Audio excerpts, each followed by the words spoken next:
Hi, എല്ലാവർക്കും നമസ്കാരം. നമ്മളിന്ന് വന്നിരിക്കുന്ന ഒരു വെറൈറ്റി ഫ്രഞ്ച് ഫ്രൈസുമായിട്ടാണ്. ലോങ് ഫ്രഞ്ച് ഫ്രൈസ് നിങ്ങൾക്ക് കുറച്ച് പേർക്കൊക്കെ അറിയാമായിരിക്കും. അപ്പം നമുക്കത് എങ്ങനെയാണ് റെഡിയാക്കുന്നതെന്ന് നോക്കാം. അതിനായി ആദ്യം ഒരു 5 പൊട്ടറ്റോ നന്നായിട്ട് പുഴുങ്ങിയെടുക്കണം. ഞാനിവിടെ പുഴുങ്ങാനെടുക്കുന്നത് തൊലിയോടുകൂടിയാണ്. നന്നായിട്ട് കഴുകി വൃത്തിയാക്കിയ പൊട്ടറ്റോ ഒരു 4 പീസായിട്ട് മുറിച്ചിട്ട് കുക്കറിലിട്ട് കൊടുക്കണം. അതിനുശേഷം ഒരു വിസിൽ വന്നിട്ട് മാറ്റി വെച്ചിട്ട് തൊലി കളഞ്ഞാണ് ഞാൻ എടുക്കുന്നത്. അപ്പോൾ അതിനായിട്ട് നമ്മൾ പൊട്ടറ്റോ കുക്കറിനകത്താക്കിയിട്ടുണ്ട്. ഒരു വിസിലടിക്കുന്നിടം വരെ വെയിറ്റ് ചെയ്യുക. അതിന് ശേഷം വിസിലടിച്ച് കുക്കർ ഓഫാക്കി തണുത്തതിന് ശേഷം വെള്ളം വാർന്നെടുക്കുക. അതിന് ശേഷം ചെറുതായിട്ട് തണുന്നതിന് ശേഷം അതിൻ്റെ തൊലി കളഞ്ഞെടുക്കാം. ഈസിയാണ് തൊലി കളഞ്ഞെടുക്കാൻ. ചെറുതായിട്ടൊന്ന് തണുക്കണേ, പിടിക്കാൻ പാടായിരിക്കും. അപ്പോൾ തൊലി കളയുവാണ്. തൊലി കളഞ്ഞെടുത്ത് ഓരോന്നെടുത്ത് തൊലി കളഞ്ഞ് എടുക്കും. ഈസിയാണ്, കാണുമ്പം ഇങ്ങനെ തോന്നുന്നെങ്കിലും എളുപ്പമാണ്. പൊട്ടറ്റോ നന്നായിട്ട് വെന്തിട്ടുണ്ടെങ്കിൽ ഈസി ആയിട്ട് തൊലി മാറ്റിയെടുക്കാം. അതിനുശേഷം ഇത് നന്നായിട്ട് ഉടച്ചെടുക്കുക. പൊട്ടറ്റോ നന്നായിട്ട് ഉടച്ചെടുക്കുവാണ്.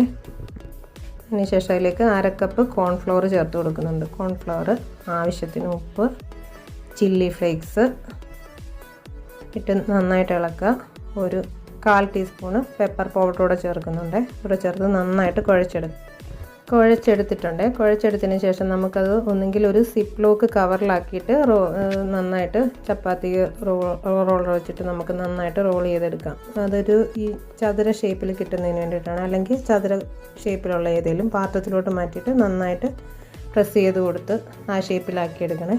ജസ്റ്റ് ഒന്ന് ഫ്രിഡ്ജിൽ വെക്കണം, ഒന്ന് സെറ്റ് ആവാൻ വേണ്ടിയിട്ട്. ഒരു 10-15 മിനിറ്റ് വെച്ചാൽ മതിയായിരിക്കും.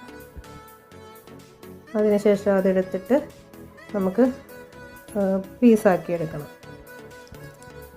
എണ്ണ ചൂടാക്കാൻ ഒരു ചീനച്ചട്ടി വെച്ച് എണ്ണ ചൂടാക്കി നന്നായിട്ട് ചൂടായതിന് ശേഷം വേണം ഈ പീസാക്കിയത് ഓരോന്നോരോന്ന് ഇട്ട് കൊടുക്കാൻ വേണ്ടിയിട്ട്. ഇത് പീസാക്കുമ്പോൾ ശ്രദ്ധിക്കണം, ഫ്രഞ്ച് ഫ്രൈസിൻ്റെ അതേ കനത്തിൽ വേണം പീസാക്കാൻ. നീളം നല്ലപോലെ കാണും, അതാണ് ഇതിൻ്റെ പ്രത്യേകത.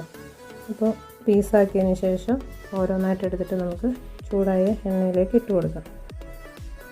ഒട്ടിപ്പിടിക്കാതിരിക്കാൻ ശ്രദ്ധിക്കണം. അതുകൊണ്ട് ഓയിൽ അത്യാവശ്യം നന്നായിട്ട് ചൂടായി തന്നെ ഇരിക്കണേ.